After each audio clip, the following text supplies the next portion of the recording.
We prepared delicious meat, and in order to take the guesswork out of preparing this, we used the Temp Spike Plus by ThermoPro. This was sent to me for free, and the opinions in this video are my own as I review it. And this has a great, easy-to-read display with two probes that have white and black colors that I'll get into in a little bit. This is a great little device in order to monitor the internal temperature of the meat and also the ambient temperature of the area around the meat. So let's take a look at the box, beautifully packaged, and when you take out the ThermoPro, you get this card for contact the customer service, also this handy manual, and this USB-C to USB-A charger.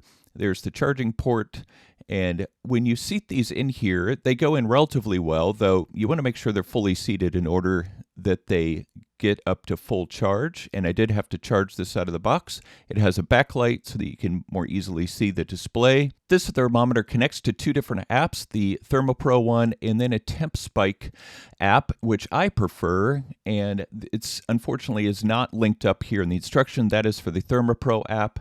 But they both are great apps. Here's the ThermoPro app. It connects very seamlessly to the device, has a lot of different settings that you can use to control it. It has a graph so that you can track temperatures, and as a recording button, it has an easy to display temperature probe, as well as choosing the type of meat that you are going to use it on. So it's very simple to use, very intuitive, and also has some handy graphics so that you can make sure you're putting in the probes correctly and making sure that you have them in the meat properly. Now here's the other app that I prefer, the Temp Spike app. It has more easy to read features and settings. I actually like the display better.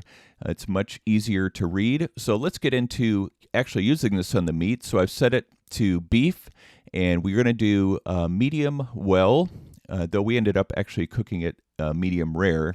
We decided at the last minute to do that. It also has easy to read graphics so that to make sure you're using it properly.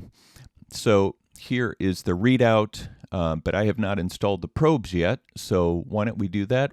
I'm going to install one probe, the white one, on that side, and then the black one on the other side so I can monitor the temperature a little more effectively. Here is the current temperature in the meat. So we're going to cook it in this pan.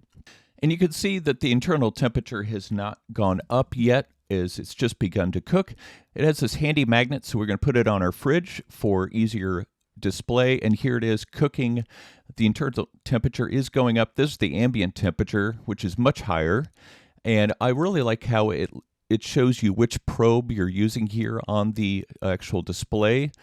I can also hang it, but I'm not going to hang it. I'm just going to keep it on the fridge. It's just more easy and convenient there. And it has this backlight. So here's the display. Now we're up to 137 degrees in terminal temperature. And keep in mind that I am using the device, but you can also use the app. And the app has a 600-foot range to make it extremely convenient. Here I am taking the probes out. Very easy to take out, and be careful, they could be hot. Mine weren't.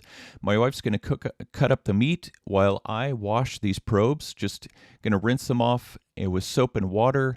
Super easy to clean, and then I'm going to dry them with a paper towel, and we'll put them back into the unit. And you want to make sure that these seat in there properly. The white one here you can see is not quite seated. I have to kind of get it down so that it will charge, and it did take a little bit to get it in there to charge it. You can see they are charging for the next time that we use it, so I highly recommend this Twin Temp Spike Plus.